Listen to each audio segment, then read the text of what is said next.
बुलढाणा जिल्ह्यामध्ये मध्यरात्रीपासून पावसाची संततधार सुरू आहे। गेल्या अनेक दिवसांपासून उघडीप दिलेल्या पावसानं काल मध्यरात्रीपासून जिल्ह्यातल्या सर्वच तालुक्यात जोरदार हजेरी लावल्यामुळे जिल्ह्याभरात शेतकऱ्यांमध्ये समाधानाचं वातावरण आहे।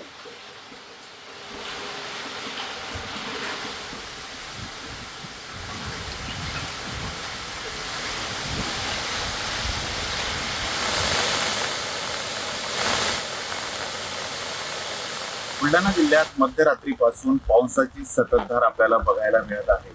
खरं तर गेल्या अनेक दिवसांपासून पावसाने दाटी मारली होती आणि त्यानंतर काल रात्रीपासून मध्यम स्वरूपाचा संततधार पाऊस हा बुलढाणा जिल्ह्यात बरसत असल्यामुळे पिकांना हा पोषक मानला जातो आणि त्यामुळे आता शेतकरीही सुखावला आहे।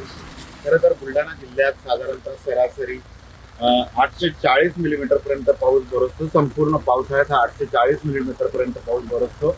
यंदा आतापर्यंत म्हणजे कालपर्यंत बुलढाणा जिल्ह्यात 240 मिलीमीटर पाऊस बरसलेला आहे आणि सरासरीच्या फक्त 34% बरसलेला आहे। काल मध्यरात्रीपासून मोठ्या प्रमाणात संपूर्ण जिल्ह्यात पाऊस बरसत असल्यामुळे शेतकरी आता आपल्याला समाधानी दिसत आहे। कॅमेरामन शांतारामसह doctor Sanjay Mahajan, ABP Majha, Buldhana. ABP माझा, उघडा डोळे बघा नीट।